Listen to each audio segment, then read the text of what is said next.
Number one, we must create a directed vision that leverages Amarillo's competitive advantages and then build a strategy and tactics around that vision. Okay, so by vision, like we have to have some specificity. It's not just that we would like to grow jobs, and it needs to be directed. And I'll explain more about this in a minute. But we got to create a vision that leverages what we have, that we're better at than anybody else. And then when we identify that vision that leverages our competitive advantage, then we're going to build a strategy around that vision. You know why? So we can win. Like we're in a competition, and we want to win. And we need to come, when you don't have a vision that's directed around your competitive advantages, you know what you have to do to win? You have to give more away. You just have to give more abatements than Lubbock gave away. You know, you have to build more of their building than someone else would have built. So I'll go on to the next thing. We must become focused around our competitive advantages and direct all of our resources toward leveraging those advantages. I'm going to give you 2 examples of what I think our competitive advantages are. I don't think we have 5. I don't think we have 4. We might have 3. I think we only have a couple. First one is, I think, logistics, distribution, and warehousing. Here's why. We live on a commercial Mississippi River called Interstate 40 and I-27. A close friend, I can't take credit, a close friend of mine said, I-40 is our Mississippi River. It's even better. It flows both ways. I-40 is a river.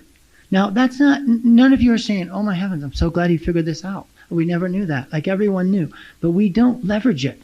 We are an incredible place for logistics. It's what Amazon did. Defense, I think, should be our second competitive advantage. Here's what we have. Our location. We're in the dead middle of the country. It's very, very valuable. It's not valuable to everyone. It's very valuable to a lot of people. Our airport is very valuable. We can land in this airport any kind of aircraft on the planet 350 days a year. Our history with Bell. We have a rich history with an incredibly well-known, highly respected company. We have momentum. We have a relationship with them. There's all kinds of things that we could leverage there. And even the air base. The air base is a huge advantage for us. I think Amarillo should become known as the place you come to do defense. You should chase these two things down like there's nothing else to do. And I would limit chasing the deals that don't focus on these strengths. And I would become leaner and more focused and more support-centric.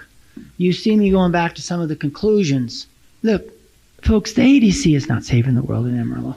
I'm just going to tell you, if we give somebody $10,000 a job, Don, you're a businessman. If I said, Don, I'll give you $10,000 a new person. I'll give it to you over 5 years. So I'll give you $2,000 a year if you go hire a new person for $50,000. Are you hiring a new person tomorrow? I don't think you are. Like, it doesn't matter. Listen, we have this impression that the AEDC is saving the world, and the people are coming here because we give them $2,500 a year. I'm just telling you, as a businessman, I'm not hiring people. $2,500 doesn't cover their health insurance for a quarter. So what I'm saying is we have a place. It's a very important place, but we need to see where it is. And it's frankly supporting already the industry and the innovation and the entrepreneurialism that goes on because of the people that live here already. And when you think that way differently, then you approach everything that you do different. We need a board that will engage, oversee, and lead. I said this already in my second conversation with Kevin. He said, I don't really need that much help.